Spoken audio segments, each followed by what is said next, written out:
कभी सोचा है कि हमारी ये दुनिया असल में कौन चलाता है? नहीं, सीईओज या सॉफ्टवेयर प्रोग्रामर नहीं, बल्कि वो कुशल हाथ जो हमारे घर बनाते हैं, हमारे गाड़ियां ठीक करते हैं और ये पक्का करते हैं कि सब कुछ ठीक से काम करता रहे। आज हम तकनीकी कारीगरी की इसी कला की पड़ताल करेंगे।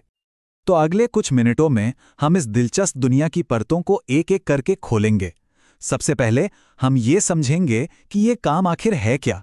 फिर देखेंगे कि ये पेशेवर कहाँ काम करते हैं, उन्हें किन हुनर की ज़रूरत पड़ती है, और आखिर में कोई भी अपने हुनर का उस्ताद कैसे बन सकता है।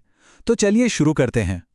बस एक पल के लिए सोचिए, हमारे घरों की दीवारों के अंदर दौड़ती बिजली की तारों से लेकर हमारी कार के इंजन तक कुशल प्रोफेशनल्स की एक पूरी फौज है जो दिखाई नहीं देती। इन्होंने ना सिर्फ हमारे आसपास की हर चीज को बनाया है, बल्कि ये हर दिन उसे चालू भी रखते हैं। आज हम इन्हीं लोगों के काम को समझने वाले हैं। देखिए, इस काम के महत्व को सही मायने में समझने के लिए हमें पहले ये जानना होगा कि हम बात किस बारे में कर रहे हैं। तकनीकी कारीगरी, इसका असल में मतलब क्या है? क्योंकि ये सिर्फ हाथ से मेहनत करने से कहीं ज्यादा है। यही तो इसकी सबसे खास बात है। ये सिर्फ हाथों के हुनर के बारे में नहीं है, ये है जटिल ज्ञान को हाथों से लागू करने के बारे में। आप कह सकते हैं कि ये एक इंजीनियर के दिमाग और एक कारीगर के हाथों का एकदम सही संगम है।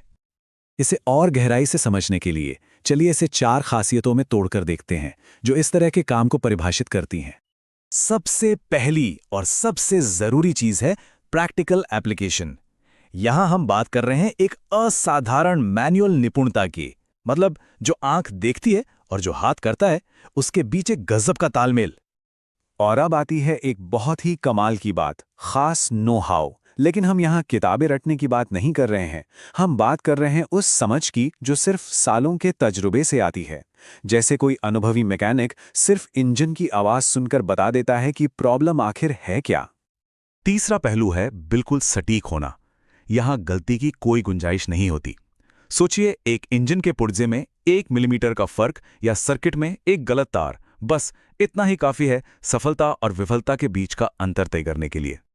और आखिर में असली दुनिया की समस्याओं को सुलझाना। जब कोई मशीन खराब हो जाती है तो ये लोग सिर्फ एक मैनुअल फॉलो नहीं करते, ये तो जासूस बन जाते हैं, प्रॉब्लम की जड़ तक पहुंचते हैं ताकि उसका पक्का इलाज खोजा जा सके। तो अब जब हम ये जान गए हैं कि ये काम क्या है, तो अगला सवाल ये है कि ये होता कहाँ है।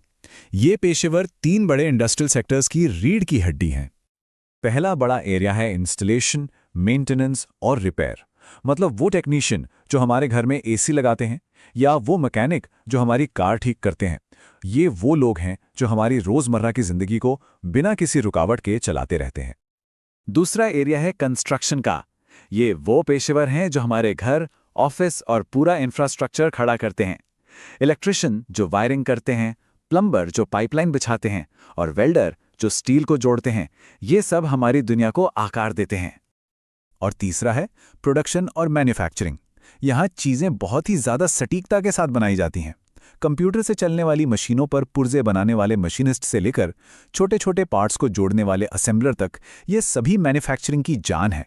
अक्सर एक गलतफहमी होती है कि इन कामों के लिए सिर्फ शारीरिक ताकत या हाथ का हुनर चाहिए, लेकिन सच तो यह है कि ये इससे कोसों दूर है।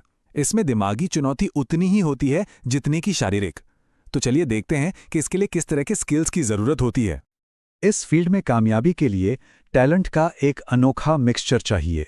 मशीनों के काम करने के तरीके को समझने की पैदाइशी काबिलियत, मुश्किल टेक्निकल ड्राइंग्स को पढ़ने की क्षमता, प्रॉब्लम को सुलझाने के लिए क्रिटिकल थिंकिंग, प्रैक्टिकल मैथ, और हाँ, अपने औजारों पर पूरी महारत।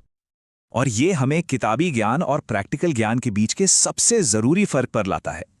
सोचिए, कोई इंसान तैराकी पर दुनिया की सारी किताबें पढ़ ले, लेकिन जब तक वो पानी में नहीं उतरेगा वो तैरना नहीं सीख सकता।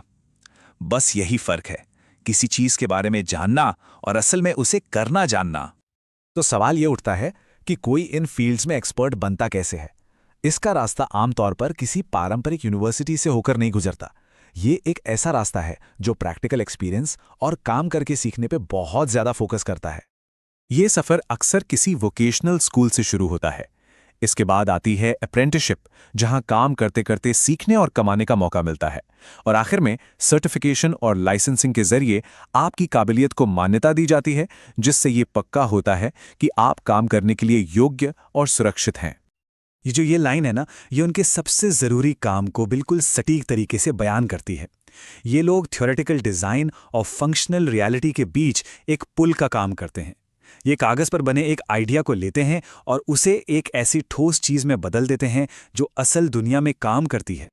तो सबसे महत्वपूर्ण बात क्या है?